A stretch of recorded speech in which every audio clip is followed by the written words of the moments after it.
What's going on, guys? This is John Zakari, and today I'm coming at you with my review for Super Mario 3D World.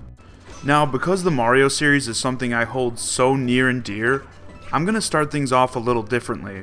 I'm going to begin with my history with the Mario franchise. Super Mario World was the first video game I ever owned, and to this day I consider it to be one of my favorite games of all time.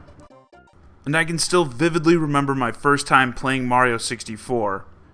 Actually, before that, not even playing it, but rather re-watching gameplay for it on that Super 90s Nintendo 64 promotional video.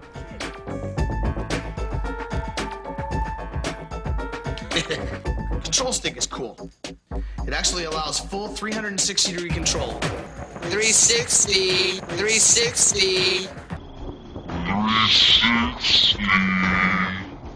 Man, those were the days. That was smooth. Since I have all of these cherished memories playing the Mario games as a kid, I've actually become more critical of the series as I've gotten older. And this is because I hold it to such a high standard, higher than most other video game franchises I've played. With that said, I've enjoyed most of the Mario games that came after 64, but few have really captured my imagination like the ones from my childhood did. I figured, well, it's probably because I'm getting older, right? I'm not gonna be completely enthralled by this bright, cartoony world like I once was. I first started playing Super Mario 3D World while I was home for Thanksgiving weekend, figuring I could capture some gameplay footage for this video between food comas. In the middle of my first session, my sister, who was also home for Thanksgiving, came down to see what I was doing. Knowing she was no stranger to video games, I asked if she wanted to play. "Do we have to switch off?" she asked. "No," I said, "this is actually the first 3D Mario game where multiple people can play at the same time." She was a bit reluctant at first, but when I told her she could play as Peach, she couldn't resist. We just had a blast, whether we were working together to collect all the green stars in a level or fighting over that freaking crown.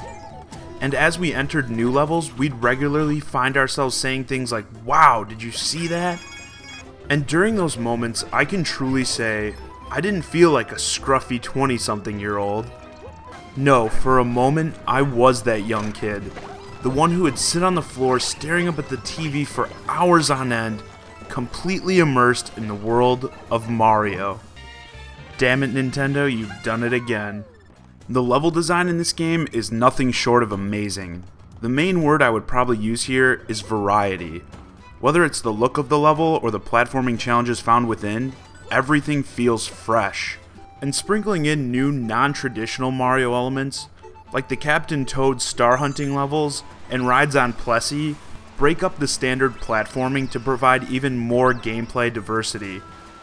The difficulty in the game ramps up at a steady pace, and there were several levels I had some trouble with. Even got frustrated a few times. But upon completing them, I felt an overwhelming sense of accomplishment, and to me, that's what great platforming is all about. Even the boss fights, a common complaint surrounding the series, were well executed. While most of these bosses were still pretty easy to defeat, various mini-bosses spread throughout the game provided some more variety beyond the standard Koopa Kids. And oh man, that final Bowser encounter, so freaking good. To those of you who have beaten the game, you'll know I use the word encounter because it's more than just a boss fight. I definitely don't want to spoil anything, but note, this was one of the better ones. And after you've completed the 8 main worlds, you'll unlock a bonus world. Make no mistake, these levels will challenge even the most seasoned platforming fans. Good luck trying to collect all those green stars. When it comes to visual and audio aesthetics, Mario delivers big on both of these fronts as well. Again, a big word being variety, as the looks and sounds of the levels all work together to provide different senses of tone and atmosphere.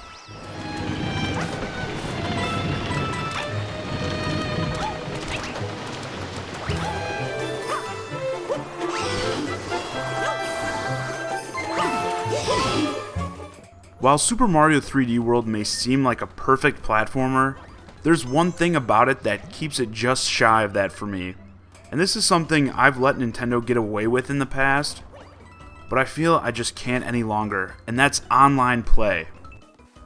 Because I enjoyed this game so much, it makes it that much more annoying that I can't play with my friends online. Now, the classic Nintendo fanboy response to this is typically, oh, well, I prefer old school couch co-op with my friends. Well, you know what? I do too, but the problem is, like millions of other people, my friends don't all live down the street from me like when I was 10. Some, in fact, live across the country, so it's not exactly easy to get everyone in the same room every time we want to play a game together. And that's why I find online play so vital in multiplayer games today. And for Super Mario 3D World, it was a huge missed opportunity. While the lack of online play really bugs me, there really isn't much else I can complain about with this game. It's practically flawless. I know the last Mario game, Super Mario Bros. U, left a lot of players unsatisfied, and while I'm not one of them, with this title I can safely say the king of platforming is back on his throne. If you own a Wii U and you buy one game this holiday, make sure it's Super Mario 3D World. My final score, a 9.5 out of 10.